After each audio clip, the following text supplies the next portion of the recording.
Hello, my friend. Welcome to your sleep story. My name is John Kelly, and I am an American storyteller. Tonight's story comes from a memory, a feeling more than a specific event.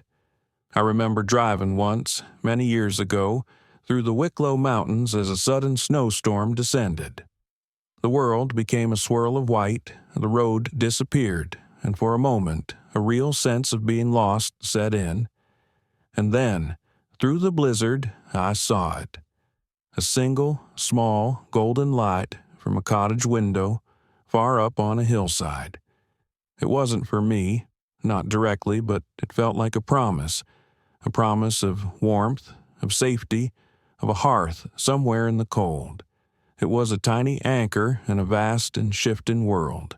That feeling is what inspired this story. It's about a quiet man named Arthur who lives alone on a forgotten road. On the night of the winter's first great snow, he follows an old family tradition and places a single lit lantern at the end of his path, a small beacon in the storm. It is a simple, gentle act, but one that ripples outwards, changing the course of a quiet, lonely night. It is a story about how the smallest light can travel the farthest, and how the simplest kindness can be the most profound. So, before we begin our journey to Arthur's cottage, let us first find our own quiet place. Let us prepare for rest. We will begin with a simple relaxation, a gentle countdown from 10 to 1, letting go of the day with each number. There is nowhere else you need to be now. Nowhere to go. No obligations. This time is just for you. Let us begin. At the number 10, I want you to simply become aware of the weight of your body. Feel the points of contact between you and the surface beneath you. The back of your head, your shoulders, your arms, your hips, your legs. Feel the gentle but firm support of the bed, the mattress holding you completely. And beneath that, the floor, the foundations of the building, and the solid, steady earth itself. You are held. You are supported. You are safe. There's nothing for you to do but to allow yourself to be held. 10, 9. Now, I want you to know that you are in a safe space. This time is yours and yours alone. My voice will be your gentle guide, a quiet friend speaking to you in the dark, but this journey is your own. There are no expectations here. If your mind wanders, that is perfectly all right. Simply guide it back gently when you are ready. If you fall asleep before we reach the end, that is wonderful. That is what we are here for. You are safe. You are secure. 9, 8. Let's bring our awareness to our breath. Don't try to change it. Just notice it. Notice the gentle rise and fall of your chest or your belly. Feel the cool air as it enters your nostrils and the warm air as it leaves.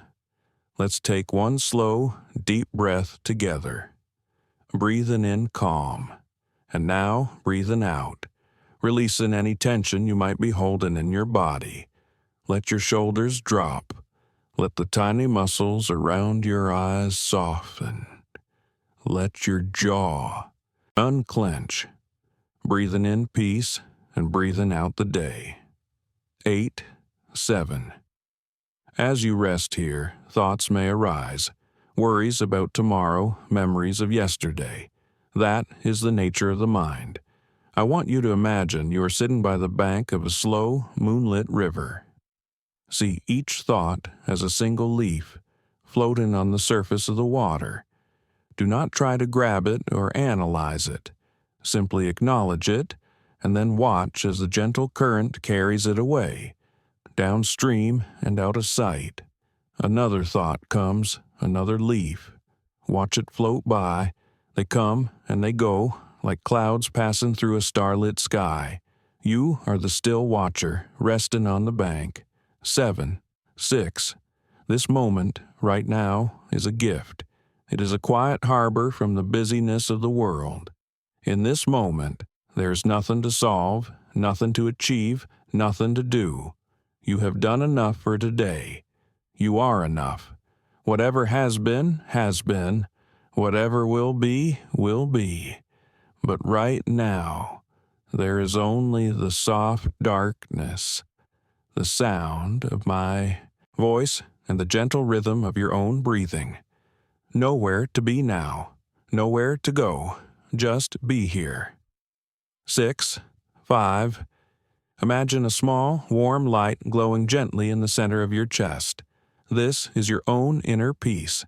It is always there, even on the cloudiest of days. Sometimes it is bright, and sometimes it is just a faint ember, but it is always present. With each breath, imagine that you're fanning that small ember, helping it to glow a little brighter, a little warmer. Feel that soft golden warmth spreading from your chest, down into your arms and your hands, up into your neck and your head, and down through your body into your legs and your feet.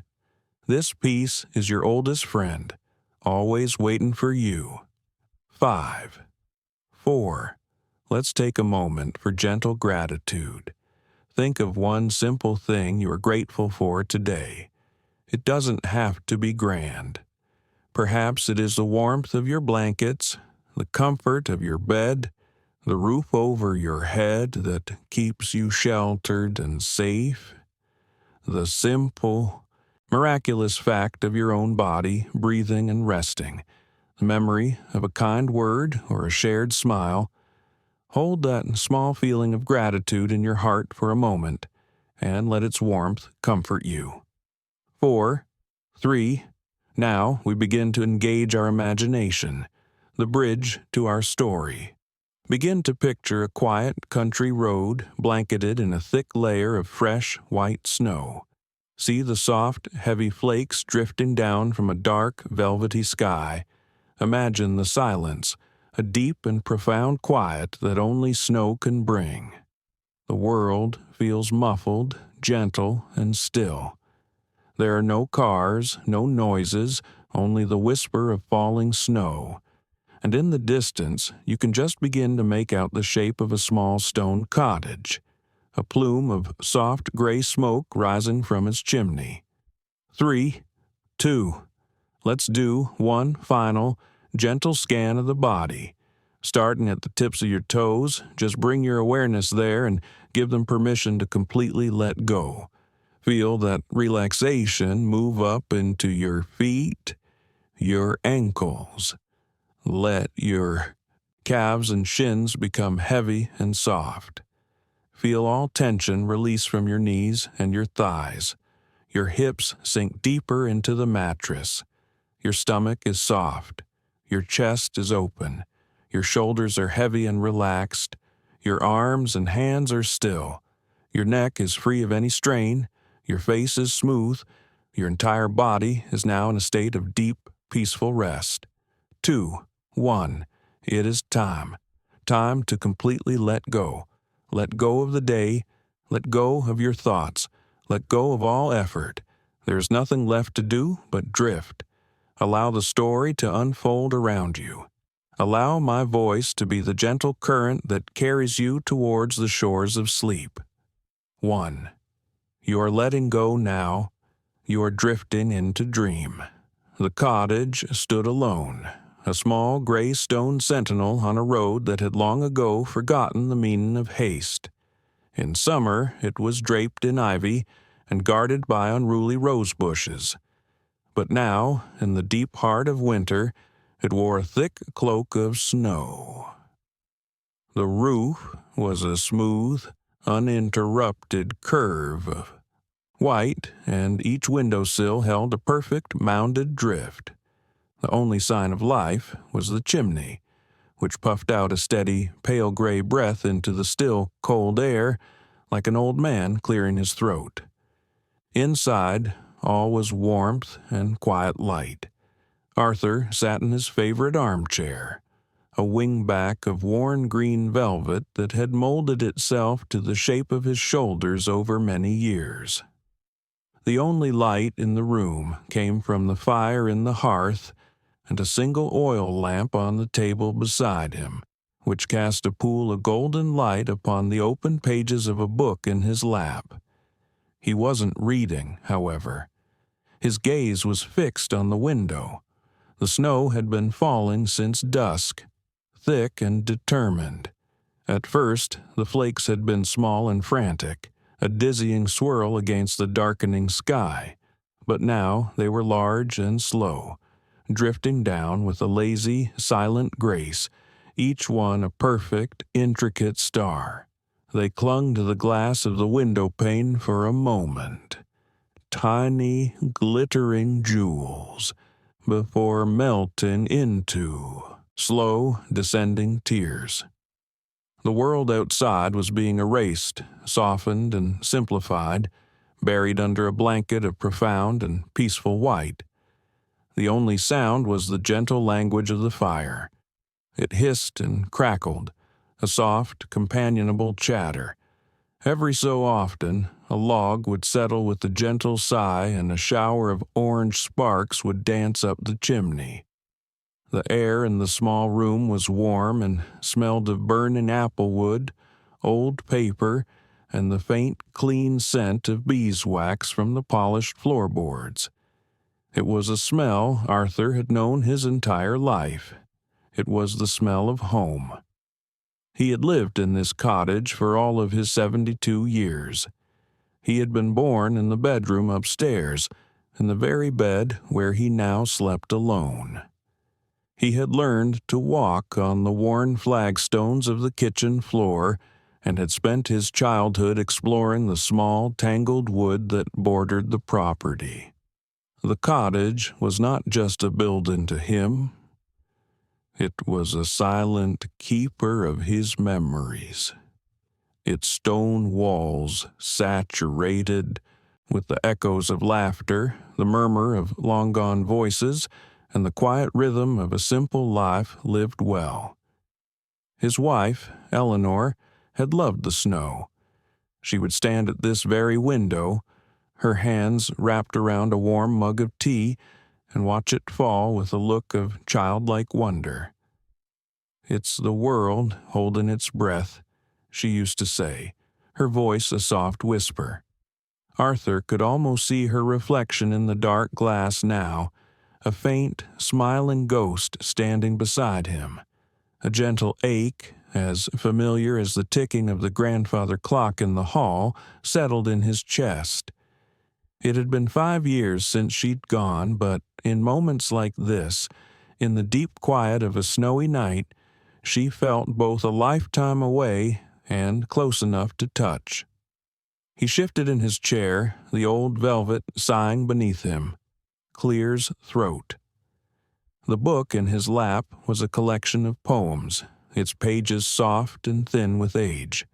He ran a thumb over the gilded edges, the words blurring in the soft light. He was content, he told himself. His life was quiet, ordered, and peaceful. He had his books, his garden in the summer, the fire in the winter. He wanted for nothing, and yet, sometimes, in the profound silence, a different feeling would surface. Not quite loneliness, but a deep and abiding solitude that felt as vast and as empty as the snow-covered fields outside. It was then that the memory surfaced, unbidden, drifting into his mind as gently as a snowflake. It was a memory of his grandmother, a woman with eyes the color of the winter sky and hands that were always busy, either knitting or kneading dough. She had a saying, a little piece of family folklore that she would repeat every year on the night of the first heavy snow. "A light for the lost," she would say, her voice crackling like the fire. "When the world goes white and the paths disappear, you must put a light out, a lantern by the road. Not for anyone you know, mind you, but for any soul who might be wandering, who might have lost their way. It's a promise, you see, a promise that there's a hearth nearby, a safe harbor in the storm. Arthur remembered, as a small boy, bundling up in his thickest coat and scarves, his breath pluming in the frigid air. He would follow his grandfather out into the swirling snow, watching as the old man carefully hung a heavy brass lantern on the gnarled oak post at the end of their path. The small, dancing flame seemed impossibly bright against the deep, gathering dark. It was a magical sight, a tiny, defiant star in a world of white and gray. They would stand there for a moment, the two of them, watching the light flicker and hold steady before retreating to the warmth of the cottage, leaving the little beacon to keep its silent vigil. He couldn't remember the last time he had done it. Years, decades perhaps. After his grandparents were gone, the tradition had faded. Life became busier, more complicated. There had been work, a family to raise, joys and sorrows that filled every corner of his days. The old lantern had been relegated to the attic, along with so many other forgotten things. But tonight, the memory felt different. It felt insistent. He looked out the window again at the endless falling snow. The road was completely invisible now, the landscape a soft, featureless expanse of white under the bruised purple sky. It was beautiful, but it was also desolate. A person could easily lose their way out there. A strange impulse took hold of him, a quiet stirring in his heart. It was a foolish notion, of course. No one used this road anymore, not since the new highway had been built a decade ago. It was a road to nowhere, really. Who would be out wandering on a night like this? And yet, the words of his grandmother echoed in his mind. A promise. Slowly, as if moved by a will that was not entirely his own, Arthur placed his book on the small table beside his chair. He pushed himself up, his joints protesting with a series of quiet clicks and groans. The decision was made. He would light the lantern. The attic was cold, a deep, still cold that seemed to settle in the bones. The only light came from the electric torch he carried, its beam cutting a wobbly circle through the dense, dusty darkness. The air smelled of time itself, of dry wood, decaying paper, and lavender sachets that had long since given up their scent. Cobwebs, thick and gray as spun wool, hung in great swathes from the rafters. His footsteps on the old floorboards were the only sound, each one a loud, deliberate creak in the profound silence. He moved past the ghosts of his life, a child's rocking horse with one ear missing, stacks of Eleanor's paintings tied with string, a collection of old suitcases covered in a fine layer of dust, their labels telling of journeys to places he could barely remember. He found what he was looking for in a far corner, tucked away behind a large, dark wood wardrobe. The lantern sat inside a battered wooden crate. It was just as he remembered it, though smaller than it had seemed in his childhood memory. It was made of heavy brass, now tarnished to a dull greenish brown.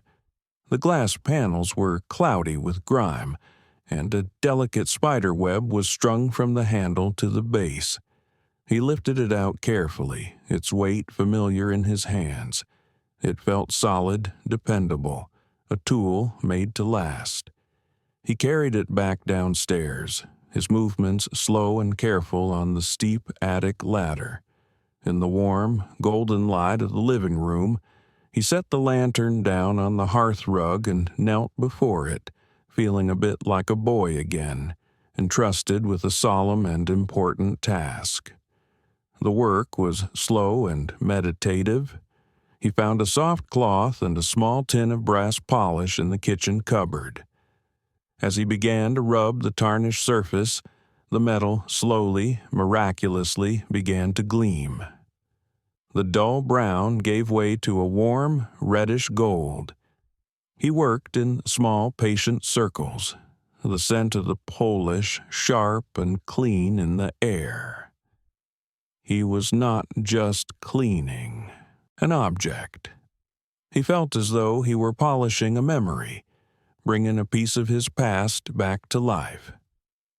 Next, he cleaned the glass panels, first with a damp cloth to remove the years of grime, and then with a dry one, buffing them until they were crystal clear. He could see the small, intricate details now, the tiny air bubbles trapped within the old glass, the maker's mark etched subtly into the base. He imagined his grandfather's hands holding this very lantern, his grandmother's eyes watching its flame. He felt a connection, a thin, unbreakable thread stretching back through time. The wick was old and dry, but it seemed intact. He unscrewed the base and found the fuel reservoir was bone dry. In the shed out back, he knew there was a can of lamp oil, kept for the power cuts that were a regular feature of winter in the countryside. The journey to the shed was a small adventure in itself. He pulled on his heavy winter coat, a thick woolen scarf, and a worn tweed cap. The moment he opened the back door, the cold was a physical presence, a sharp intake of breath. The snow was already deep, coming up over the tops of his boots. Each step was a deliberate effort, a soft, satisfying crunch in the pristine silence. The air was so cold it felt sharp in his lungs, and the snowflakes that landed on his face were like tiny, icy kisses. The world was transformed. The familiar shapes of his garden, the stone bird bath, the wooden bench, the skeletal remains of Eleanor's rose bushes, were all softened and made strange, transformed into mysterious white mounds. The beam of his torch cut through the swirling flakes, illuminating a small, magical world of dancing white specks. He found the oil can in the shed, its metal cold to the touch. Back in the warmth of the cottage, he carefully filled the lantern's reservoir, the clear oil glugging softly. He screwed the base back on, trimmed the wick with a pair of kitchen scissors, and then paused. The moment felt significant. He struck a match, the hiss and flare of it loud in the quiet room. He brought the small, trembling flame to the wick. It caught immediately, sputtering for a second before settling into a steady, bright, golden flame. The light it cast was different from the electric lamp. It was a living light, warm and gentle, flickering with a soft, organic rhythm. It seemed to push back the shadows in the room more effectively, filling the space with a cozy, ancient glow. He stood for a long moment, simply watching it, mesmerized by the simple beauty of the flame dancing behind the clear glass. Now came the final part of the ritual. He carefully closed the glass door of the lantern and lifted it by its handle. He bundled himself back into his winter clothes, his heart beating with a quiet, inexplicable excitement. He opened the front door. The snow was falling even more heavily now, a thick, silent curtain that obscured the world beyond his small garden. The wind had picked up, and it whispered and moaned around the corners of the cottage. He stepped out onto the porch, pulling the door shut behind him. The crunch of his boots in the deep snow was the only sound. The walk to the end of the path felt like a pilgrimage. The lantern swung gently in his hand, its warm light casting a moving circle of gold on the pure, untouched snow around him. It created a small, safe bubble of light in the vast, cold darkness. He felt protected within its glow. The old oak post was still there, just as he remembered it, at the edge of where the road was supposed to be. It was stooped and covered in a thick cap of snow, looking like a hunched old man in a white hat. A rusty iron hook, hammered into the wood by his grandfather's hand generations ago, was still waiting. With numb fingers, he carefully hung the lantern on the hook. It swung for a moment, its light sending shadows dancing across the snow-laden branches of the nearby trees. Then it settled, a single, steadfast point of warmth in the immense, swirling white. He stood back, watching it. The small flame was a beacon of impossible courage. It didn't rage against the storm, it simply existed within it, calm and unwavering. It was, he thought, a tiny, fragile promise, offered up to the vast indifference of the winter night, a light for the lost. He felt a profound sense of rightness, a quiet click of something falling into place within him. He had remembered. He had honored the past. He turned and walked back to the cottage, not looking back, leaving the lantern to its solitary watch. Back inside, the warmth of the room enveloped him like a soft blanket. He shed his snow-covered coat and boots, a small puddle of melted snow forming on the mat by the door. He went back to his armchair, but he didn't pick up his book. Instead, he sat and watched the lantern through the window. From this distance, it was just a small, fuzzy speck of gold, often obscured by the thick, falling snow. But he knew it was there. Its presence changed the character of the night. The view from his window was no longer just a scene of desolate, empty cold. It now contained a focal point, a tiny spark of intention and of hope. The house itself seemed to feel it. The silence no longer felt empty. It felt watchful, expectant. An hour passed. The grandfather clock in the hall chimed 9, its deep, sonorous bongs echoing through the quiet house.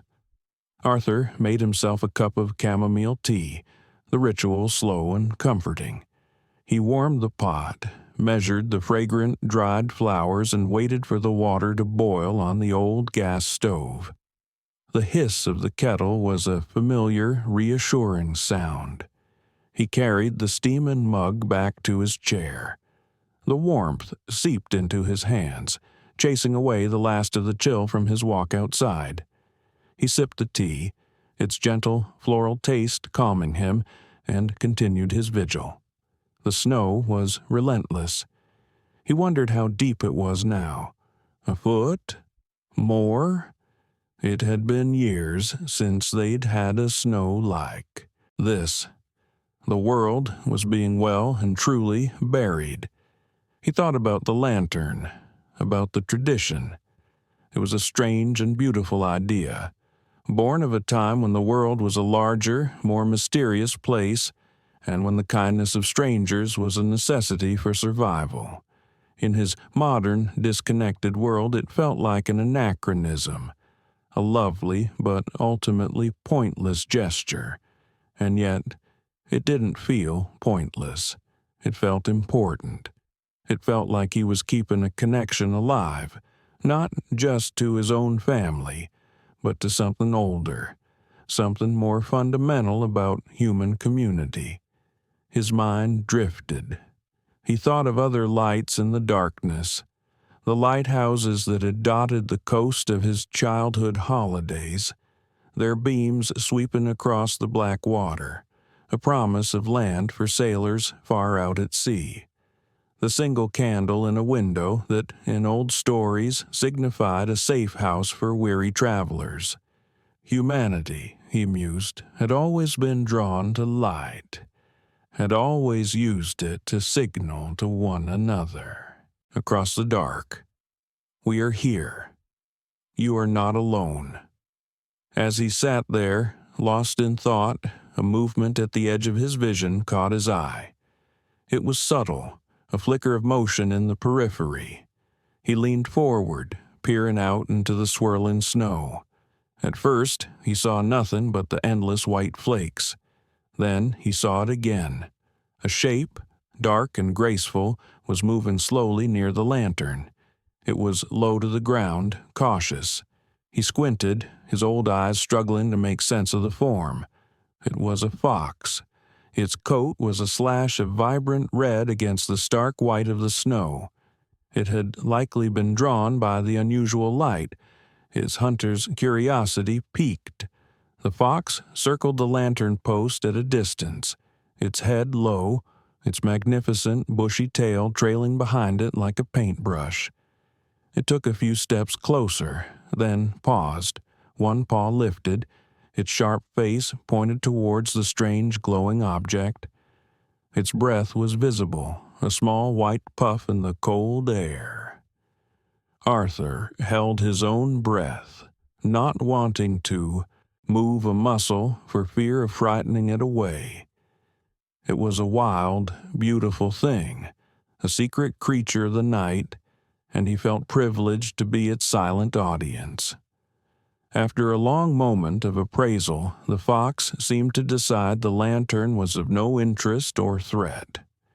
It gave a final, dismissive glance, then turned and trotted away, melting back into the snowy darkness as silently as it had appeared.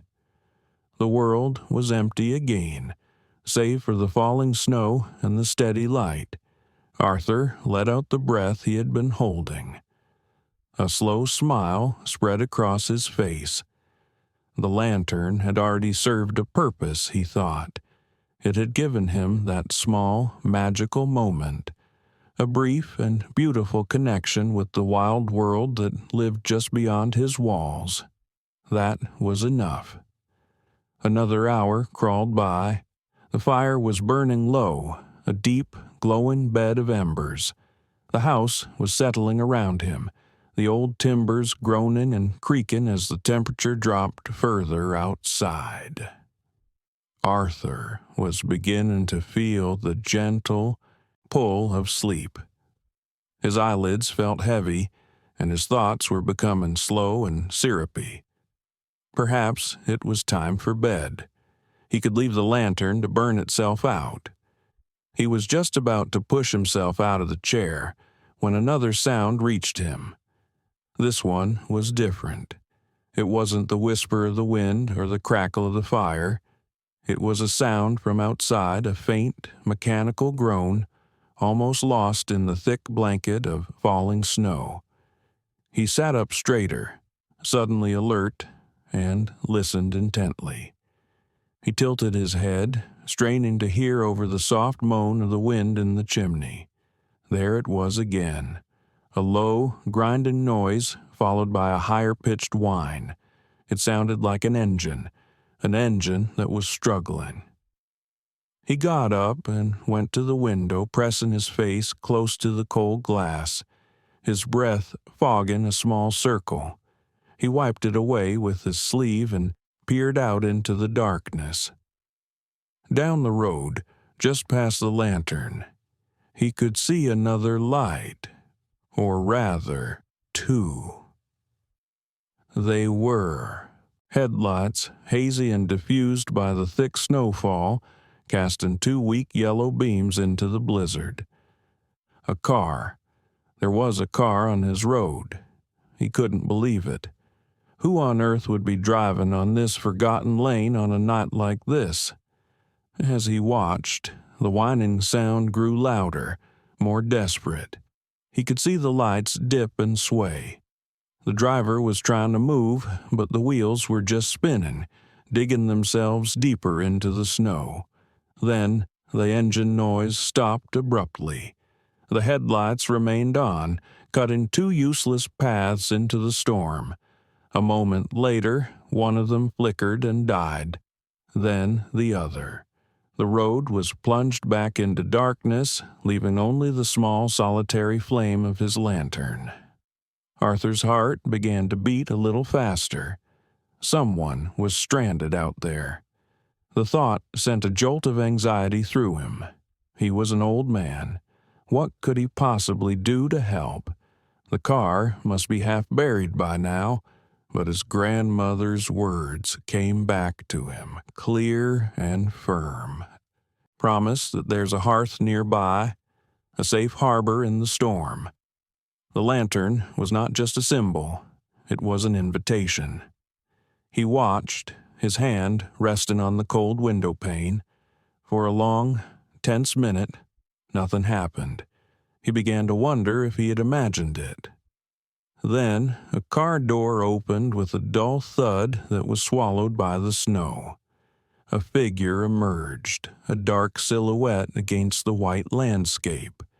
The person stood beside the car for a moment, looking around, their posture conveying a sense of bewilderment and defeat. They seemed to be looking up and down the invisible road, searching for a house, a light, any sign of help. And then their head turned. They had seen it. They had seen his lantern. The figure stood frozen for a second, as if unsure if the small flickering light was real. Then they began to move towards it, their steps slow and laborious in the deep, untrodden snow. They were moving towards his house. Arthur stepped back from the window, his mind racing. A visitor. A stranger. He hadn't had an unexpected visitor in years. His life was a fortress of quiet routine, and its walls were about to be breached. A part of him, the small, timid part that had grown comfortable in his solitude, wanted to turn off the lamp, to retreat upstairs and pretend he wasn't home. But the other part of him, the part that had polished the old brass and carried it out into the storm, knew what he had to do. The tradition was not a passive one. It demanded a response. He walked to the front door, his hand hovering over the old iron latch. He could hear the soft, rhythmic crunching of footsteps now, growing steadily closer. He took a deep breath. He did not wait for a knock. He lifted the latch and pulled the heavy wooden door inward. The cold air rushed in, carrying with it a swirl of snowflakes. Standing on his porch, illuminated by the light from the hallway, was a young woman. She was covered in snow. It clung to her dark hair, her eyelashes, the shoulders of her thin coat. She was hugging herself, shivering, her face pale with cold and worry, but her eyes, wide and dark, were fixed on him with an expression of profound and utter relief. For a moment, they just stood there, two strangers separated by a threshold, the silent, snowy world at her back and the warm, quiet house behind him. "I saw your light," she said, her voice soft and trembling, barely more than a whisper. Her breath came out as a white cloud. Arthur found his own voice, a little rusty from disuse. "I know," he said, his tone gentle. Come in, out of the cold." He stepped back, holding the door wide. She hesitated for only a second before stepping over the threshold, bringing the chill of the night in with her. She stamped the snow from her boots on the mat, a quiet, apologetic look on her face. Arthur closed the door, and the world outside with its wind and its endless snow was shut away.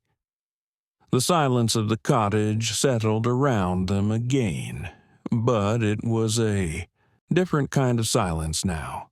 It was shared. "My car, it just stopped," she explained, her teeth chattering slightly. "The snow is so deep. I don't have any signal on my phone. I didn't know what to do. and then I saw your lantern." She looked at him, her eyes full of gratitude. It was like a miracle. "It's an old tradition," Arthur said simply, "for nights like this." He helped her out of her wet coat and hung it on a hook by the door, where it immediately began to drip onto the stone floor. "Come by the fire. You must be frozen through." He led her into the living room. She stopped just inside the doorway, her gaze taking in the warm, cozy scene, the glowing embers in the hearth, the tall shelves overflowing with books, the worn velvet armchair, the pool of golden light from the oil lamp. A small, wondrous smile touched her lips. "It's like something out of a storybook," she whispered. "It's just an old house," Arthur said, a little embarrassed by her praise. "Please, sit." He gestured to the armchair, his armchair. She looked hesitant, but he insisted. She sank into its soft, worn depths with a sigh of relief, stretching her numb fingers towards the warmth of the fire. Arthur went to the hearth and added another log to the embers. It caught quickly, and bright new flames began to lick and dance around the dry wood, casting a cheerful, flickering light across the room and onto the young woman's face. He saw now that she was younger than he had first thought, perhaps in her mid-20s. Her face was fine-boned and intelligent, though now it was smudged with tiredness and etched with the remnants of worry. She watched the fire, her body slowly uncurling as the warmth began to penetrate her cold-soaked clothes. "I'll make you some tea," Arthur announced and retreated to the kitchen. It gave him something to do, a familiar ritual to steady his nerves. He filled the kettle again, his movements precise and automatic. He found another mug, one of Eleanor's favorites, painted with small, delicate bluebells. He set it on a tray with a small jug of milk and a bowl of sugar. When he returned to the living room, she was looking at the books that lined the walls. "You have so many," she said, her voice filled with a quiet reverence. "They're good company," he replied, setting the tray down on a small wooden stool he pulled up beside her chair. He poured the tea, the steaming amber liquid filling the cottage with its comforting aroma. He handed her the mug. She took it with both hands, cradling it as if it were a precious treasure, letting its heat warm her palms. "Thank you," she said, her voice thick with emotion. "Thank you so much. My name is Alara." "Arthur," he replied. They sat in a comfortable silence for a while, the only sounds the crackling of the fire and the soft sip of tea. Arthur took his own seat on a straight-backed dining chair he pulled closer to the hearth. He didn't know what to say, what questions to ask. He was out of practice with conversation. But the silence didn't feel awkward. It felt peaceful, companionable. Ilara was the first to speak. "I was trying to get to my parents' house," she explained, her voice calmer now. "In the next town. I thought I could make it before the snow got too bad. I was wrong." She gave a small, self-deprecating laugh. "I took this old road as a shortcut. Another bad decision." "It's not a road many people use anymore," Arthur agreed. "It's easy to get lost." "I'm a musician," she offered, as if to explain her presence in the world. "A cellist. I was coming from a concert in the city." She looked down at her hands, wrapped around the warm mug. "It all feels a world away now." Arthur nodded, understanding. The storm had created a small, isolated pocket of existence, cutting them off from the rest of the world and all its demands. Here, in this warm, fire-lit room, there was only the present moment. They talked a little more in quiet, gentle bursts. She asked him about the cottage, and he found himself telling her about his grandparents, about growing up here, about the lantern. He spoke more than he had in months, the stories flowing out of him easily, as if they had just been waiting for a patient ear. She listened intently, her dark eyes reflecting the firelight, asking small, thoughtful questions. He learned that her parents were waiting for her, that they would be worried, but there was nothing to be done about it until the storm passed and the roads were cleared. Time seemed to slow down, to stretch and soften. The grandfather clock chimed 11, then midnight, its chimes marking the passage of a night that felt outside of ordinary time. The snow continued to fall, a silent, relentless accumulation against the window panes. But inside the small stone cottage, a tiny, warm world had been created. The initial anxiety Arthur had felt had completely dissolved, replaced by a quiet sense of contentment. The house did not feel invaded. It felt complete. The presence of this gentle stranger had filled a silence he hadn't even been fully aware of.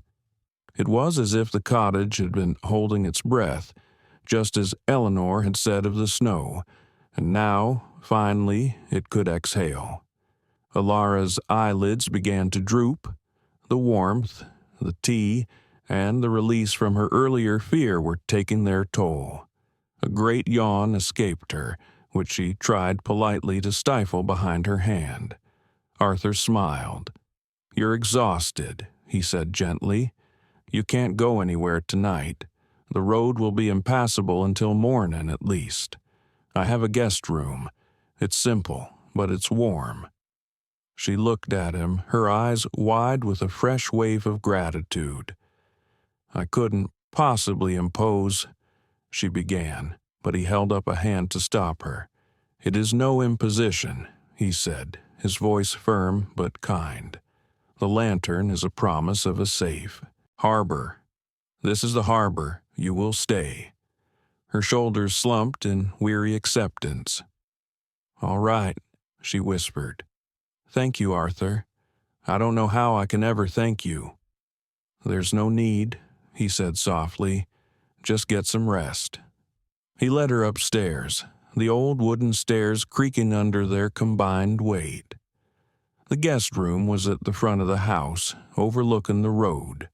It was small and simple, with a sloping ceiling and a single window. The furniture was old but well cared for. A sturdy oak bed frame, a small chest of drawers, and a washstand with a ceramic basin and pitcher. Eleanor had put up the curtains, a cheerful print of yellow flowers that seemed to hold the memory of summer. Arthur had already prepared the bed, turning down the covers of a thick patchwork quilt his grandmother had made. He had placed a hot water bottle, wrapped in a soft flannel cover, between the sheets. The room was chilly, but the bed would be an island of warmth. "I hope this will be comfortable enough," he said. Alara stood in the doorway, looking at the welcoming bed. She looked utterly spent, a deep weariness in her bones. "It's perfect," she said, her voice barely audible. "It's more than perfect." "Sleep well, Alara," Arthur said from the doorway. He left a small oil lamp burning on the chest of drawers, its flame casting soft, dancing shadows on the walls. "Good night, Arthur," she replied, "and thank you." He pulled the door gently closed, leaving her to her rest.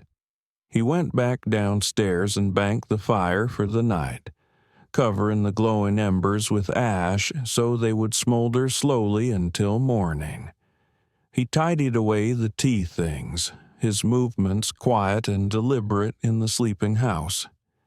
The cottage felt different now, inhabited in a new way. The air was still, but it was the stillness of shared presence, not of solitude. Before going to his own room, he stopped at the living room window for one last look outside. The snow had finally begun to ease. The flakes were smaller now, thinner, and he could see patches of the dark, starless sky between them. The world was covered in a deep, pristine, and impossibly thick blanket of white. It was breathtakingly beautiful. Down at the end of the path, the lantern was still burning. Its flame was smaller now, the oil running low, but it was still there, a faithful golden sentinel. Its light fell on the soft, sculpted drifts of snow and on the dark, half-buried shape of Ilara's car. He looked from the stranded car to the warm, glowing light of the lantern, and then up to the dark window of the guest room, where a young woman he hadn't known existed just a few hours ago was now sleeping safely. A feeling of deep and profound peace settled over him, a warmth that had nothing to do with the fire. The tradition had not been a foolish, nostalgic gesture after all. It had been a thread cast out into the darkness, and someone had taken hold of it. The loneliness he had carried so quietly for so long, the familiar ache of his solitude had been soothed not by a grand event, but by the simple ancient act of offering shelter. The promise had been kept. His small light had been enough. He turned from the window, a gentle smile on his face. The house was quiet. The world was at peace. And for the first time in a very long time, Arthur did not feel alone. He went up to his own bed, and as his head touched the pillow, he fell into a deep and dreamless sleep, while the last of the snowflakes drifted down to settle on the quiet, sleeping world. The lantern by the frozen road continued to burn, a small, warm heart beating steadily in the vast, cold night. The story I have for you this evening is one that is very dear to my heart. It was inspired by a memory from a few years ago when I took a short trip, all on my own, to a little corner of the countryside I had never visited before. I stayed in a very old guest house, the kind with creaking floorboards and cozy, mismatched furniture. It was autumn, and the world outside was a blaze of gold and red. There was a quietness to that place, a sense of time slowing down, that I've never forgotten. It felt like the house itself was breathing a long, slow sigh of relief, happy to simply be. This story is about finding that kind of peace, that feeling of a quiet homecoming in an unexpected place and with an unexpected friend. It is a story about autumn leaves, a warm hearth, and the gentle magic of a small kindness. So now, before we begin our journey to that old guest house, let us first take a moment to settle in, a moment to leave the day behind, with all its thoughts and worries, and to create a space of deep comfort and tranquility just for you. We will do this with a simple countdown from 10 down to 1. With each number, we will let go of a little more, sinking deeper and deeper into a state of perfect rest. There's nothing for you to do but listen to the sound of my voice and allow yourself to relax. Nowhere to be now, nowhere to go, no obligations. This time is yours. Let us begin. 10. Music. Begin by simply feeling the weight of your body. Feel where it connects with the surface beneath you. Notice the gentle pressure, the solid support of your bed, holding you completely. Imagine that support extending downwards, through the floor, through the foundations of the building, and deep into the quiet, steady earth below. You are held. You are supported. You are safe. There's a great, unshakable stillness beneath you, and you can let go into it, trusting it completely. 9. Now, I want you to know that in this space, you are completely safe. Let my voice be a gentle guide, a steady and friendly presence here with you. There are no expectations, no demands on your attention. You can simply listen, or you can drift. If your mind wanders, that is perfectly all right. Gently guide it back to the sound of my voice. Every word is chosen to bring you comfort, to soothe your mind and lead you toward the soft shores of sleep. You are in a kind and gentle space. 8. Bring your awareness to your breath. Do not try to change it. Just notice it for a moment. Notice the gentle rise and fall of your chest or your belly. Now, let's take a slow, deep breath in, filling your lungs with calm, clean air, and as you breathe out, release it with a soft, quiet sigh. Clears throat. Let the sigh carry away any tension you might be holding in your body. Let's do that once more. A deep, comfortable breath in, feeling the air as a wave of peace, and a long, slow breath out, letting your shoulders drop, your jaw unclench, and your muscles soften. 7. Thoughts may come and go in your mind. This is natural. Do not try to fight them or push them away. Instead, simply acknowledge them, and then imagine letting them go.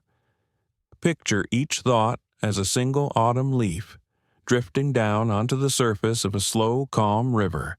Watch as the gentle current carries it away, downstream, out of sight. Another thought arrives, another leaf falls, and it too floats away. Your mind becomes as clear and quiet as that moonlit river, flowing peacefully on its way. 6. Remind yourself that this moment, right here and right now, is a time for rest. The day is done. Whatever has been, has been. Whatever will be, will be. But for now, there is nothing to do, nothing to solve, nothing to think about. You have given enough of your energy to the world today. This time is for you to replenish, to restore, to simply be. Grant yourself this permission to do absolutely nothing. 5. Connect with the feeling of peace that lives within you. It is always there, like a quiet, steady flame in the center of your being. Sometimes it can feel distant, hidden behind the clouds of a busy day, but it is never truly gone. Imagine you can feel its gentle warmth spreading from your heart, moving through your entire body. It is a constant, accessible friend, this inner peace, and you can return to it whenever you wish, simply by turning your attention inward. 4. Let a gentle feeling of gratitude wash over you. Gratitude for the simple things. Gratitude for this warm, safe place to rest. Gratitude for your body, which has carried you through another day. Gratitude for the quiet moments, for the air you breathe, for the comfort of a soft blanket. Let this gentle appreciation fill your heart, creating a profound sense of contentment and well-being. 3. Now, let us begin to engage our imagination, the gateway to our story. Begin to picture a quiet country lane deep in the heart of autumn. The air is cool and crisp. The sky is a soft, fading blue, somewhere between late afternoon and twilight. Tall trees line the lane, their branches heavy with leaves of gold and amber and fiery red. You can hear the gentle rustle of these leaves in the breeze, a sound like a soft whisper. You're on your way to a place of rest. 2. Let's take one final scan of your body, from the tips of your toes to the crown of your head. As you do, consciously release any final, lingering trace of tension.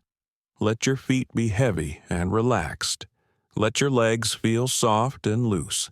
Allow your hips and your back to sink even deeper into the mattress. Let your arms and hands rest effortlessly. Soften your neck, your face, your brow. Let a feeling of complete ease settle over you. 1. You are ready now. Ready to completely let go. Let go of the day. Let go of your thoughts. Let go of all effort. Allow yourself to drift, to float, to be carried gently into our story. You are safe, you are comfortable, and you are on the verge of a deep and peaceful sleep. The lane that led to. The old guest house was narrow and winding, a ribbon of worn gray stone tucked between ancient hedgerows. Ilara drove slowly, her small car whispering over a carpet of fallen leaves. The trees on either side formed a canopy overhead, a magnificent stained glass ceiling of amber, crimson, and gold. Sunlight, low and gentle in the late afternoon, slanted through the branches, scattering dappled light across the dashboard. It was the kind of light that felt like a memory, warm and wistful. Each time the wind stirred, a fresh cascade of leaves would spiral down, dancing in the air like silent confetti before settling with a soft sigh upon the road. She had been driving for hours, leaving the city far behind. The hum of the engine was a steady, lulling drone, and the rhythmic swish of the tires through the leaves was the only other sound. With each mile, she felt the tight knot of weariness in her shoulders begin to loosen, just a little. The air itself seemed different out here, cleaner and cooler, carrying the rich, earthy scent of damp soil, decaying leaves, and the faint, sweet smell of wood smoke from a distant chimney. Chimneys that puffed like old men clearing their throats in the crisp air. It was a smell that spoke of hearths and homes, of warmth and quiet evenings. Finally, she saw it. Set back from the lane, behind a low stone wall overgrown with ivy, was the guest house. It was called Blackwood Manor, but it was far from a manor in the grand sense. It was a long, two-story house, built of dark, weathered stone, with a steeply pitched slate roof and tall, thin chimneys. Its windows were small and multi-paned, gazing out like gentle, sleepy eyes. A tendril of ivy, turned a brilliant, fiery red by the autumn chill, crept up one side of the stone facade, clinging to the mortar like a delicate painting. The whole house seemed to have settled into the landscape, as if it had grown there naturally, just like the ancient oak tree that stood sentinel beside it. Ilara pulled the car onto the gravel driveway, the crunch of the small stones under the tires a satisfying, final sound. She turned off the engine, and the sudden silence was profound.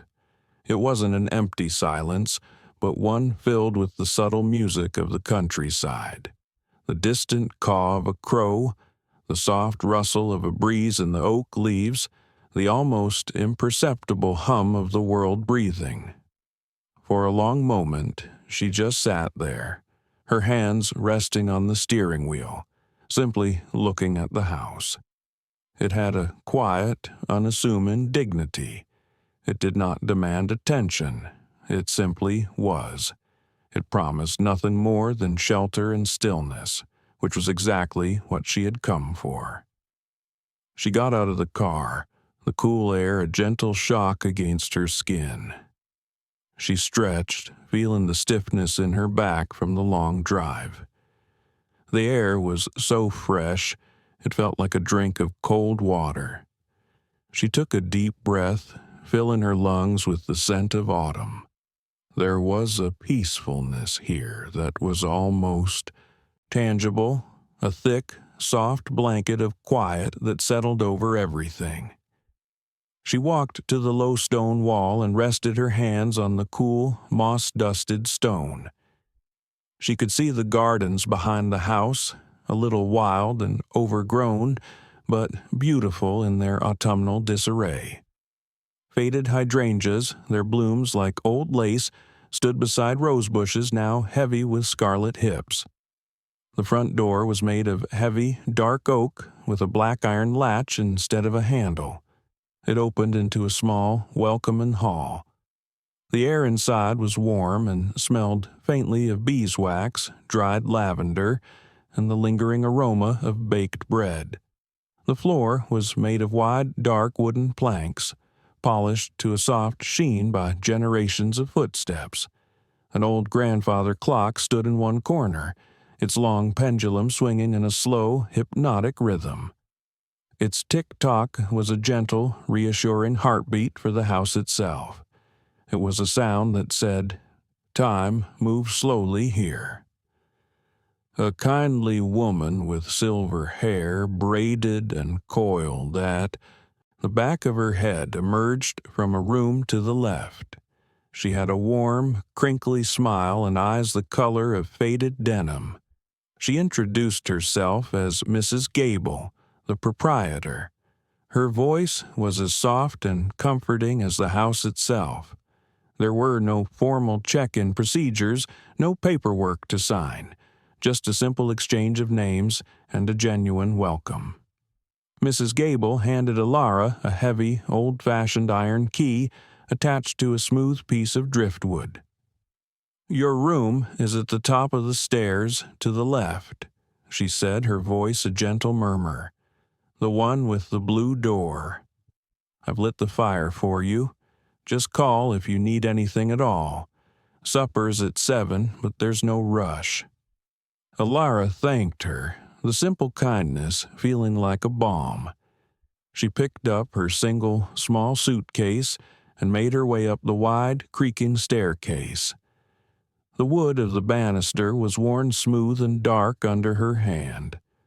The stairs complained with a series of soft groans and sighs as she ascended, as if the house were gently stirring from a nap to acknowledge her presence. It was a comforting sound, the sound of a house with a long history, with stories held in its very bones. The room with the blue door was just as she had hoped. It was spacious and simple, with a low beamed ceiling and walls painted a soft, creamy white. A large, comfortable-looking bed with a patchwork quilt of muted blues and greens stood against one wall. In the corner, a small fireplace held a merrily crackling fire, its flames casting a warm, flickering orange glow across the room. The light danced on the wooden floor and made the shadows sway like slow, gentle dancers. A comfortable, slightly worn armchair, upholstered in a faded floral pattern, was positioned perfectly in front of the hearth. The room's single window looked out over the back garden, and beyond it, a rolling meadow that sloped down to a line of dark trees. The last of the sun's golden light was bathing the landscape in a soft, ethereal glow. The window had a deep sill, wide enough to sit on, and Alara went to it immediately. She unlatched the small casement window and pushed it open, letting in a draft of the cool, crisp evening air, rich with the smell of the coming night. She could see the oak tree from here, its vast branches spreading like protective arms. A few stubborn leaves still clung to its twigs, trembling in the breeze. She unpacked her few belongings, a task that took only a few minutes. She placed her book on the bedside table, her wash bag in the small ensuite bathroom, and hung her coat on a hook behind the door. There was a quiet satisfaction in these small, simple actions. She felt no need to rush, no need to do anything at all. She was simply here.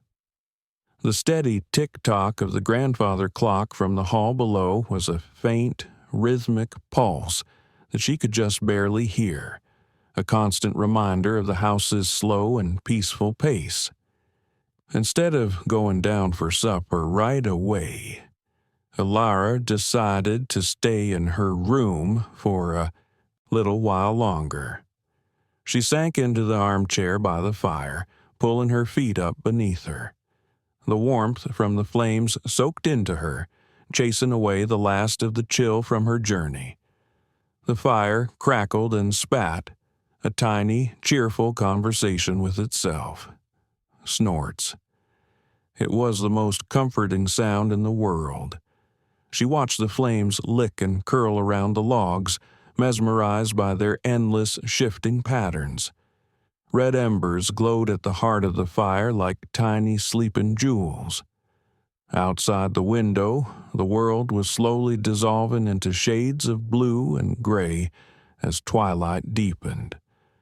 The golden light faded from the meadow, and the trees at its edge became dark silhouettes against the lavender sky. A single bright star appeared, then another.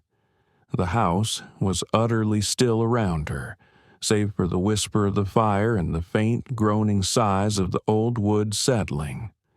Elara closed her eyes just for a moment and listened.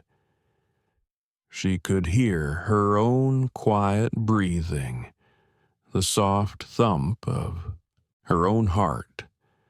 A profound sense of peace began to settle over her, as soft and gentle as the fallen leaves outside. She felt as though she had arrived not just at a guest house, but at a sanctuary, a place where she could finally be still. After a while, the gentle rumble of her stomach reminded her of Mrs. Gable's offer of supper. She rose from the chair, feeling warm and deeply relaxed. She ran her fingers through her hair and made her way back down the creaking stairs. The dining room was a small, cozy space with just 3 wooden tables, each covered with a simple linen cloth and a small vase of dried autumn flowers. A fire, larger than the one in her room, burned brightly in a grand stone hearth at one end of the room. Elara was the only guest. Mrs. Gable served her a simple, hearty meal of thick vegetable soup, crusty homemade bread, and a slice of apple crumble with warm cream. It was food that warmed you from the inside out. Honest and delicious.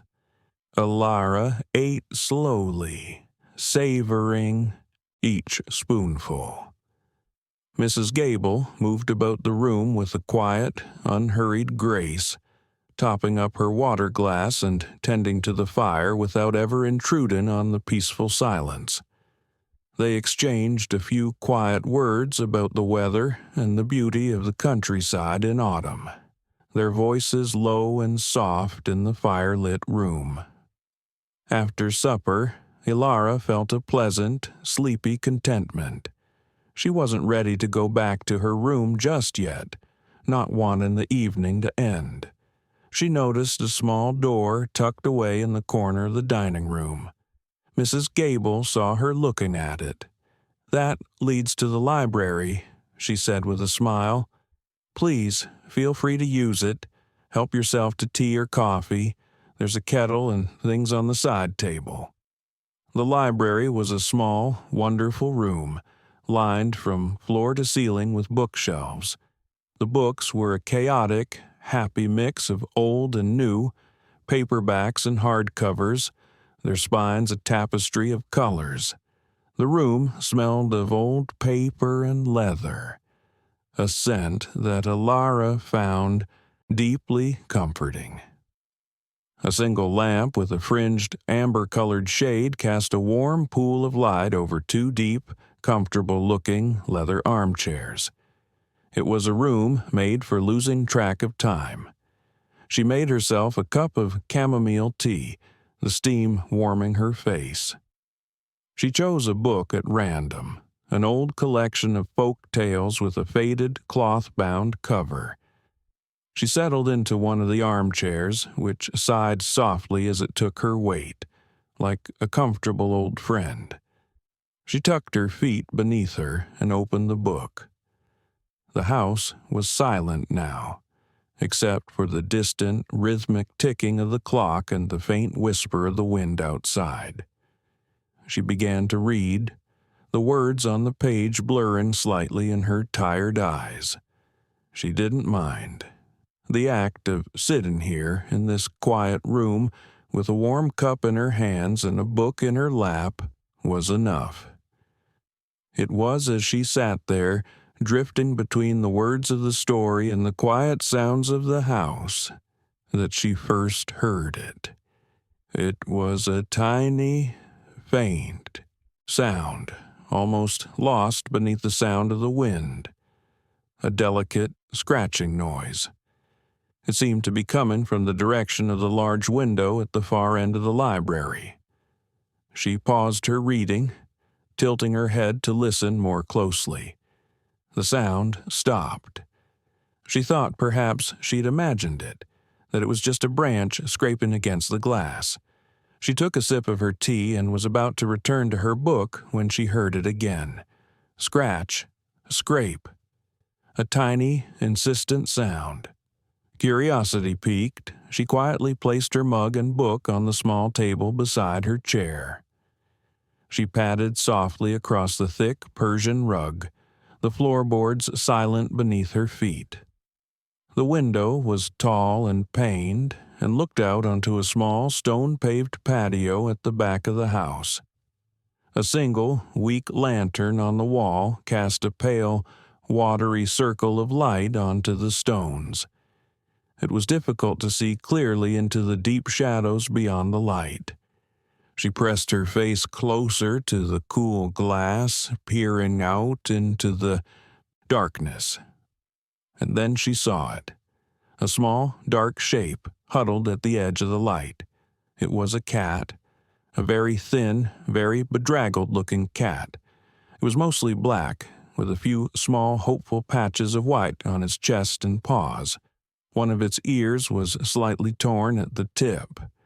It was shivering, its small body trembling visibly in the cold night air. It was the cat who had been making the scratching sound, its small paw reaching up to scrape delicately against the bottom of the French door that led from the library to the patio. As she watched, it tried again, a weak, almost hopeless gesture. Alara's heart gave a small, painful lurch. The creature looked so utterly lost and forlorn.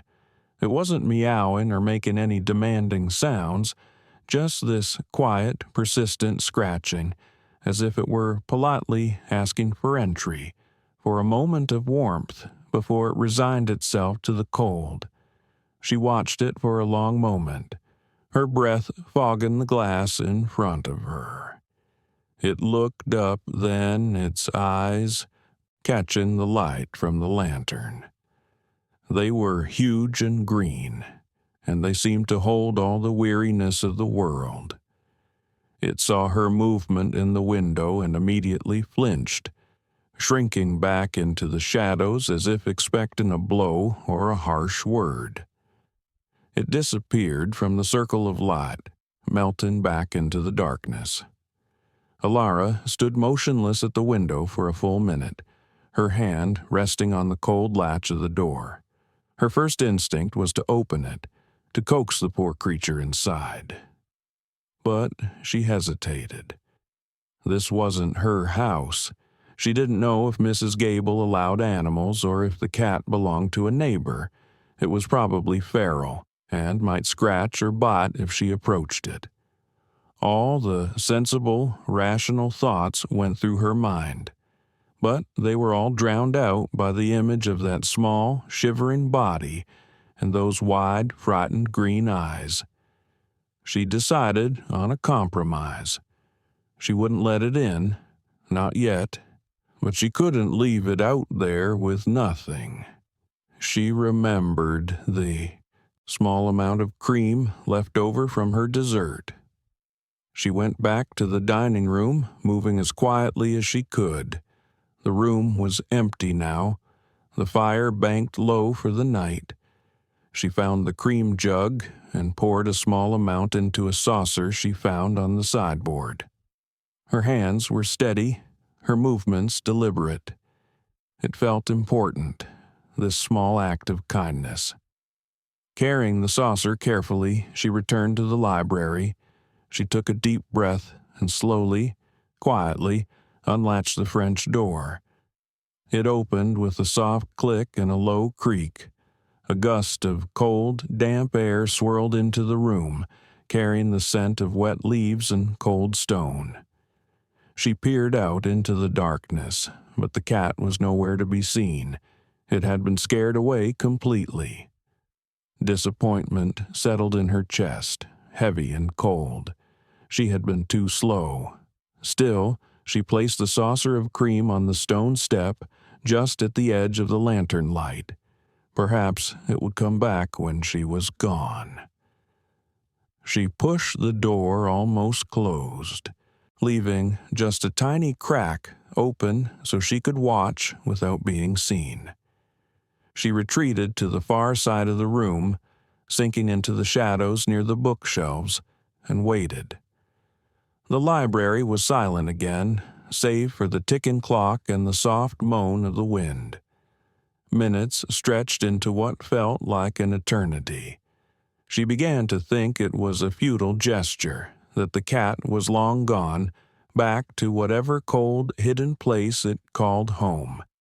And then, a flicker of movement in the darkness, a shadow detaching itself from other shadows.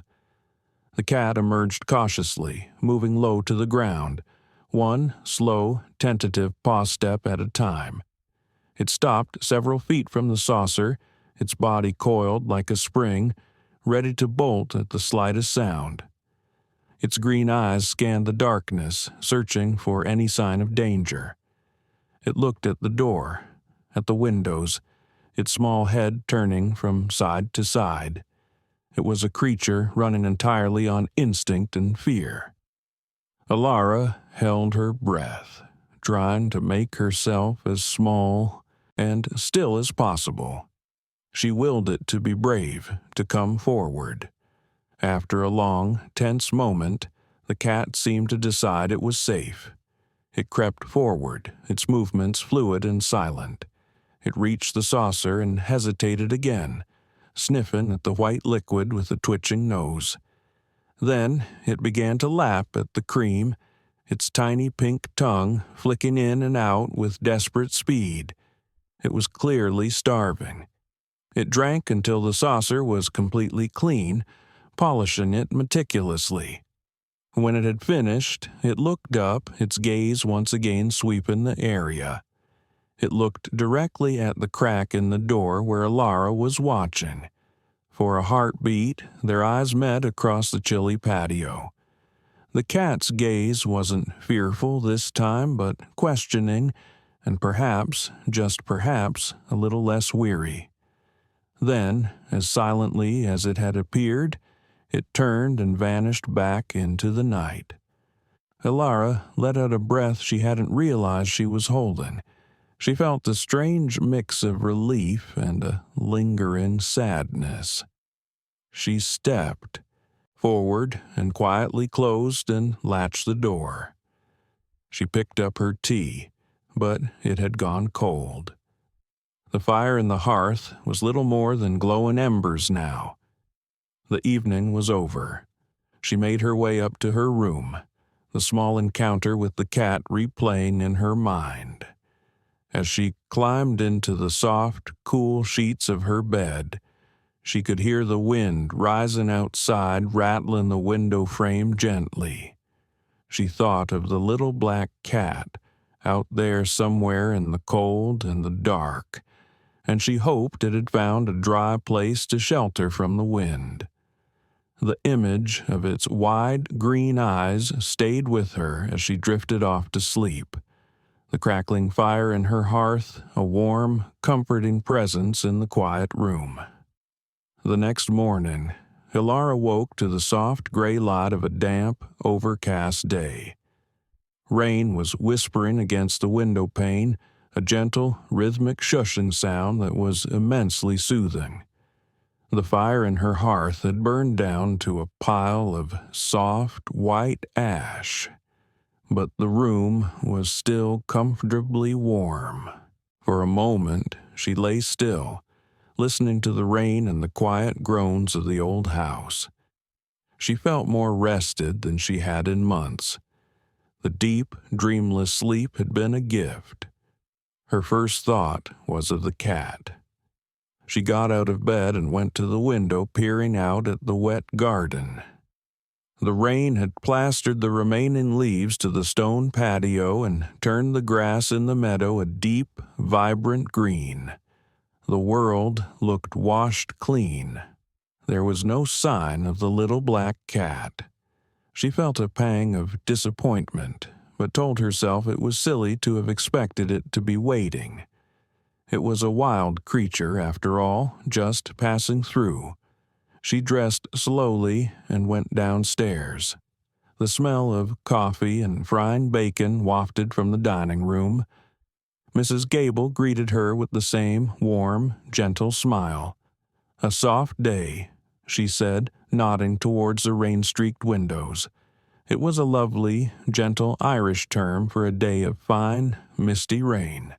Hilara ate a hearty breakfast of eggs, bacon, and toasted soda. Bread, all while watching the rain fall. The quiet dining room was a perfect, cozy haven from the damp weather outside. After breakfast, she felt a pull towards the library. She told herself she wanted to find a book to read, but she knew, deep down, that she was hoping to see the cat again. She made a cup of tea and settled into the same leather armchair as the night before. She picked up the book of folk tales, but her eyes kept straying to the French door and the rain-slicked patio beyond. The garden was empty. The hours passed slowly, peacefully. The only sounds were the soft turning of pages, the gentle patter of the rain, and the steady ticking of the grandfather clock. She spent the entire day in a state of quiet repose. She read for a while, dozed for a while in the comfortable chair, and spent long periods simply gazing out the window, watching the rain blur the autumn colors of the garden into a soft, impressionistic painting. She did not feel bored or restless. She felt a deep and abiding calm. It was as if the guest house itself were teaching her how to be still, how to simply exist without the constant need to be doing something. As evening began to draw in, the rain lessened, slowing from a steady drumming to a soft, intermittent drizzle. The sky began to lighten in the west, a pale, watery yellow light breaking through the thick blanket of gray clouds. Hilara got up and went to the kitchen, where she found Mrs. Gable humming softly to herself as she kneaded dough on a floured wooden board. "Mrs. Gable," Hilara began, a little hesitantly, "I was wondering. This is a strange question, but do any of your neighbors have a small black cat, a very thin one?" Mrs. Gable paused her kneading, wiping her floury hands on her apron. She looked thoughtful for a moment. "A little black one with white paws, and a nick in one ear?" she asked. Hilara nodded, surprised. "Yes, that's the one." "Ah, that one," Mrs. Gable said with a soft sigh. "No, he doesn't belong to anyone around here. He's a stray. Been hanging around for a few weeks now. Very timid. Won't let anyone get near him. I leave food out for him on the back steps sometimes, but he only ever comes for it after dark when he thinks no one is watching." Her expression was one of gentle sympathy. "Poor little scrap. I worry about him with the weather turning colder." A quiet understanding passed between them. Alara felt a sense of relief. At least now she knew the cat had no other home. That night, after her simple supper, she made her preparations again. This time, she took a small bowl and filled it with some leftover chicken she had saved from her meal, shredding it into tiny, manageable pieces. She also filled a saucer with fresh water. She took both out to the patio, placing them in the same spot as the cream had been the night before. This time, she didn't just crack the door. She found a thick, soft woolen blanket in a chest in the hallway. It was an old, heavy thing that smelled of cedar and lavender. She took it back to the library, opened the French door just wide enough to slip through, and placed the folded blanket on the cold stone, tucking it into a dry, sheltered corner against the wall of the house. It was a small, hopeful gesture, a silent invitation. Then she retreated inside, leaving the door ajar, and took up her silent vigil in the shadows once more. The night was much colder than the previous one.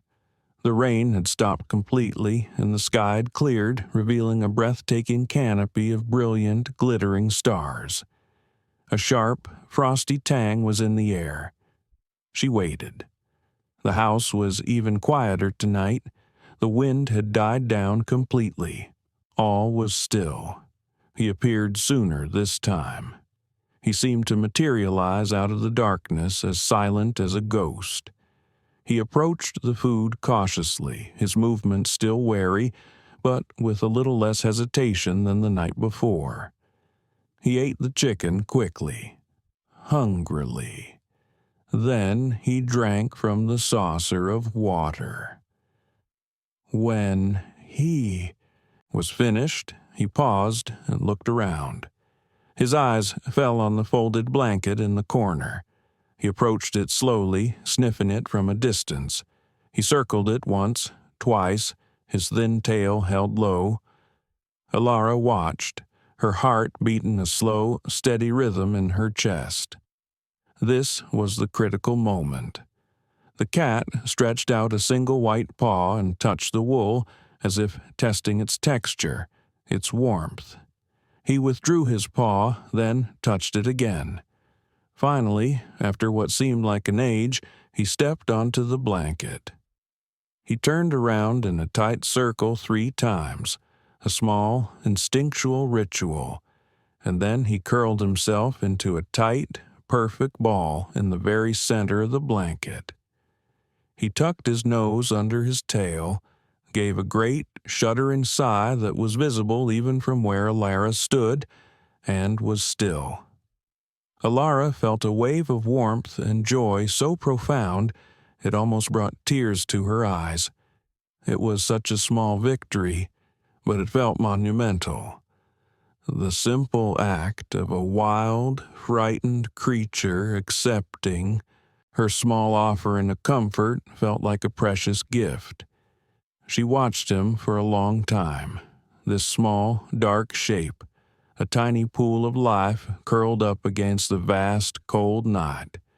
She finally, reluctantly, pulled the door almost shut, leaving only the tiniest crack. She didn't want to close it completely, didn't want to break the fragile connection that had been forged. She went to bed that night with a feeling of deep contentment. The image of the cat, curled and safe on the blanket, was the last thing in her mind as she fell asleep. She slept deeply again, but this time her sleep was filled with gentle dreams of quiet gardens and soft, purring sounds. The next few days fell into a gentle, quiet rhythm.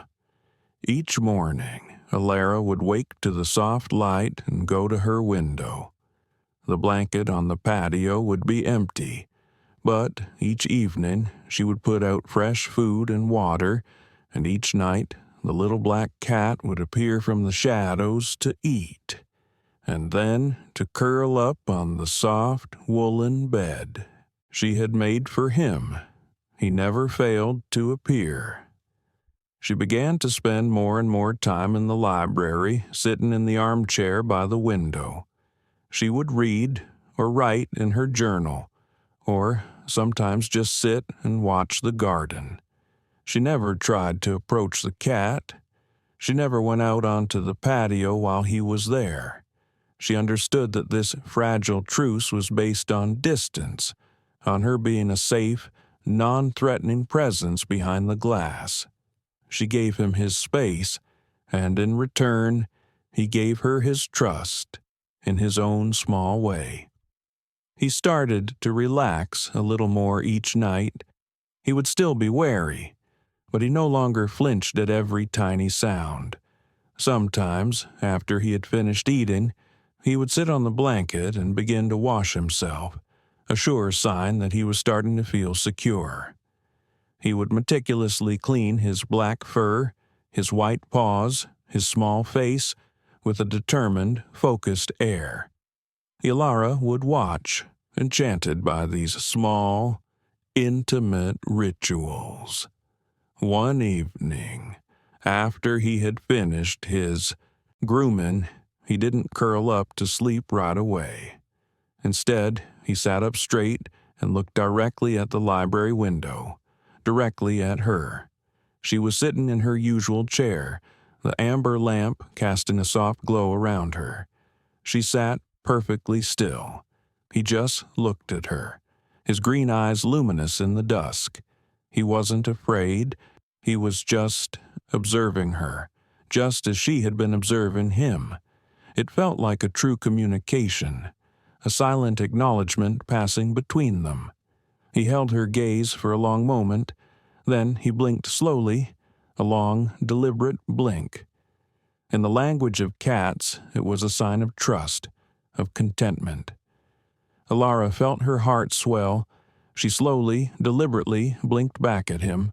After that night, a subtle shift occurred. He started appearing on the patio earlier, sometimes before the sun had fully set. He would eat his food and then settle on his blanket, but he would watch her through the glass as she sat and read in the library.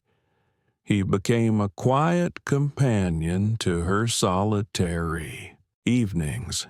She started talking to him, her voice a low, soft murmur, telling him about her day, about the book she was reading.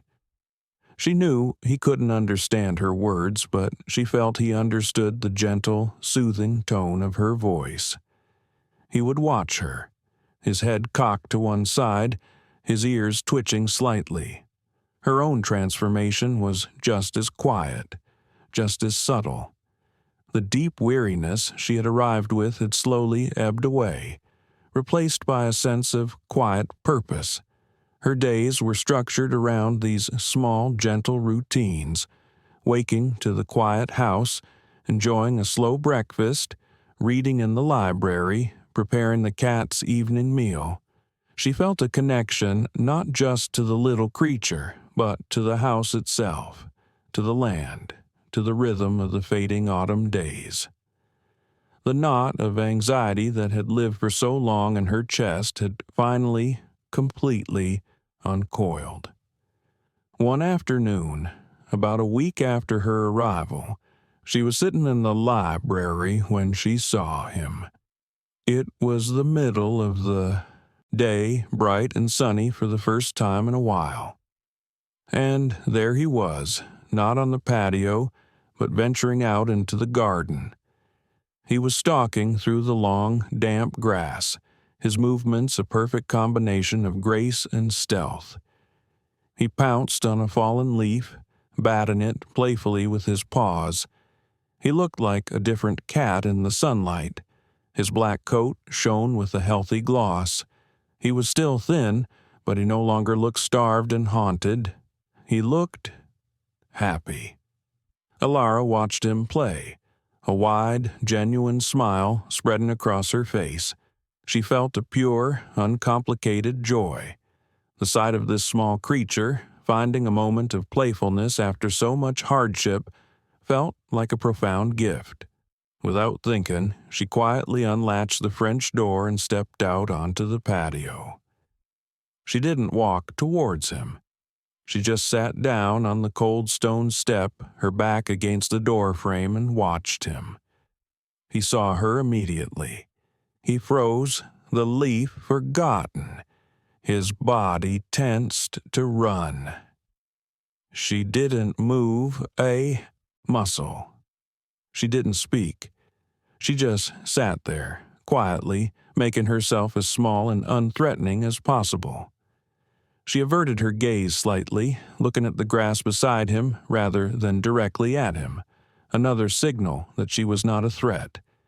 He watched her for a long, silent minute. His tail gave a few uncertain twitches. He took a hesitant step back, then stopped. He seemed to be having an internal debate. His fear was warring with the curiosity and the faint trust that had been built over the past week. Elara remained perfectly still, her heart pounding gently in her chest. She just breathed, in and out, slow and steady. And then he made his decision. He did not run. Instead, he took a slow, deliberate step towards her. And then another. He moved across the patio stones with a cautious, deliberate gait, his green eyes fixed on her. He stopped about 6 feet away from her, just out of arm's reach. He sat down, wrapped his tail neatly around his white paws, and just looked at her. They sat like that for what felt like a very long time, sharing the cool, crisp autumn air. The sun was warm on Elara's face. The only sounds were the rustle of the oak leaves and the distant call of a bird. It was a perfect, peaceful moment. It was the climax of her quiet story, not a moment of high drama, but a profound, gentle connection. This small, wild creature had chosen to trust her. He had crossed the invisible line between his world and hers. Slowly, very slowly, Elara extended her hand, palm down, and rested it on the stone beside her. It was an invitation, nothing more. She didn't move it any closer to him. She just left it there, a still and patient offering. The cat watched her hand for a moment. Then he stood up, stretched languidly, and walked the final few feet towards her.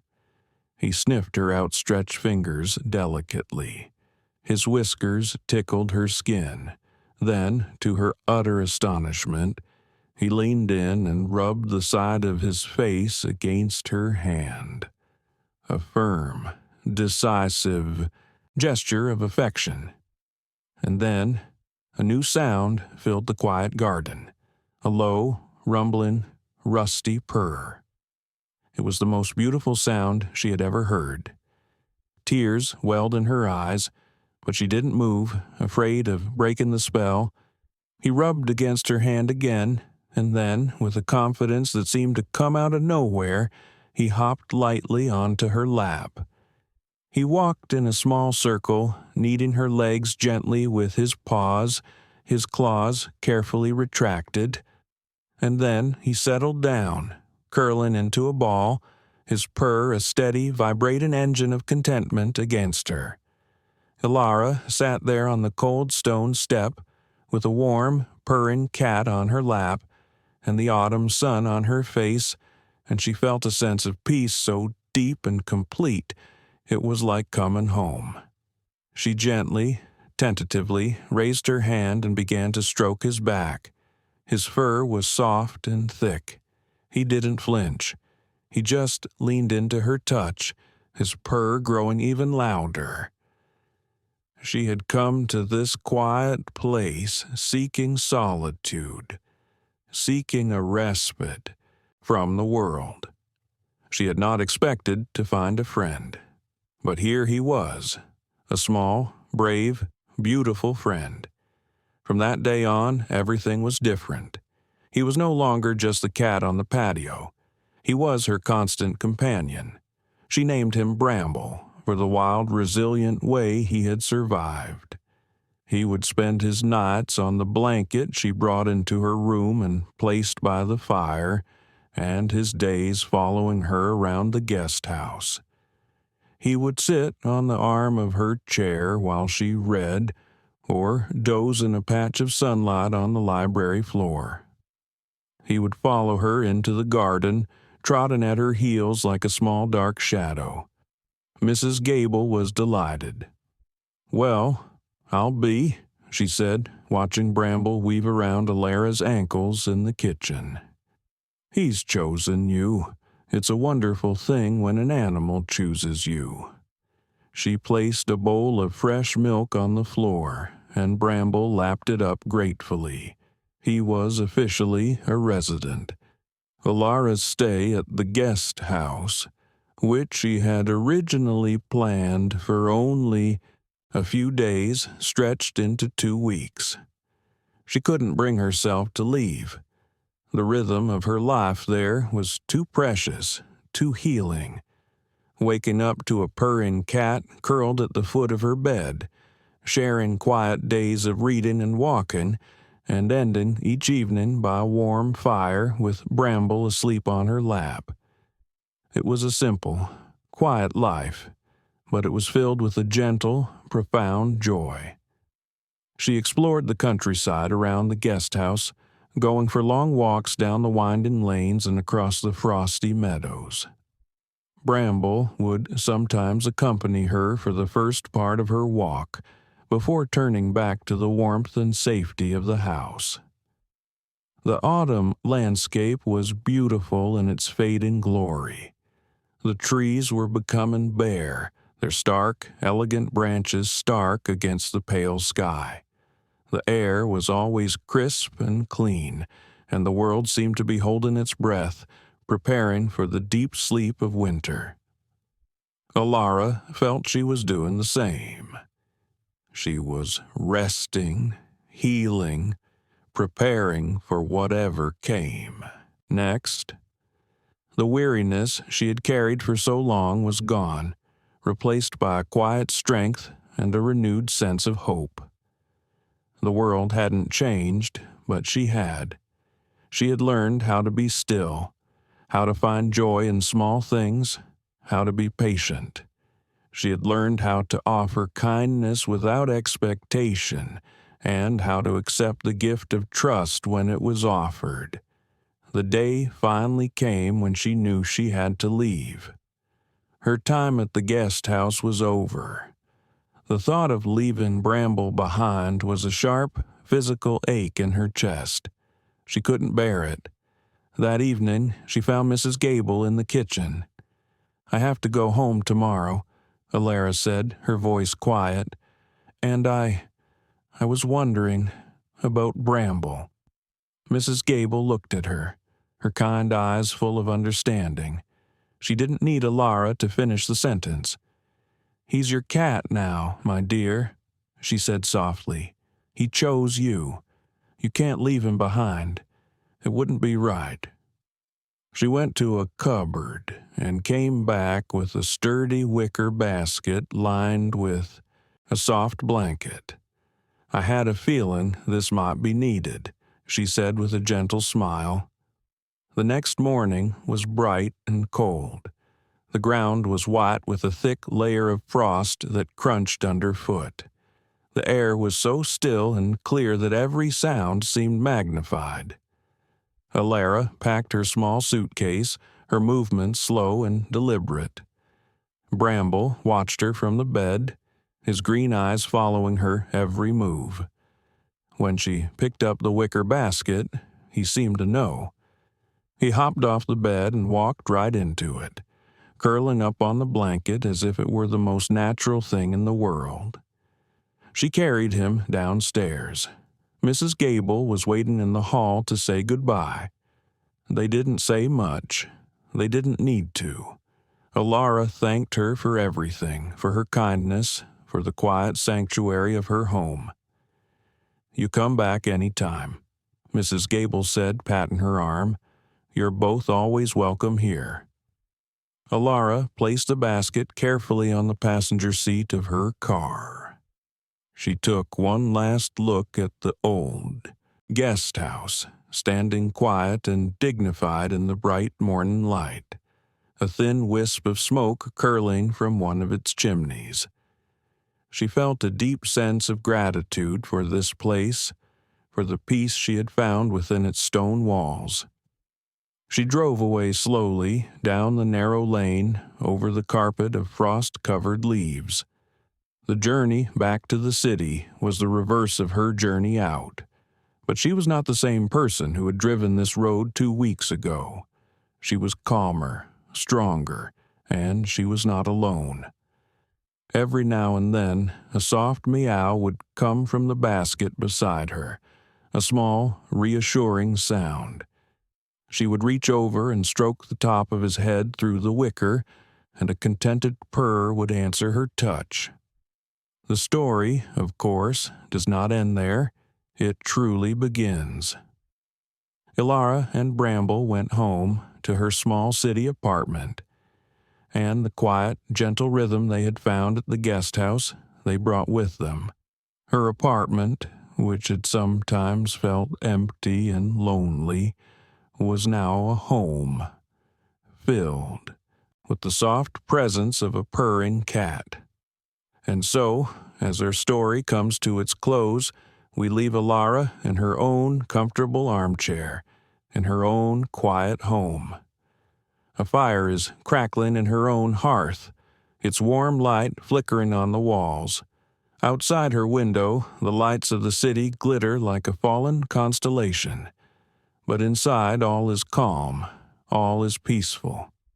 Bramble, the little stray who was brave enough to trust, is curled on her lap, a warm, heavy weight, his deep purr a steady, soothing vibration that she can feel in her own chest. She is stroking his soft, black fur, her hand moving in a slow, rhythmic motion. The book she was reading lies forgotten beside her. This is better than any story, this moment of perfect, quiet contentment. She is safe, she is warm, she is home. And as she closes her eyes, a gentle smile on her lips, she knows that sometimes the most profound journeys are the ones that lead us to the quiet, simple truth of a small kindness and the unexpected joy of a friend, found in the soft, fading light of autumn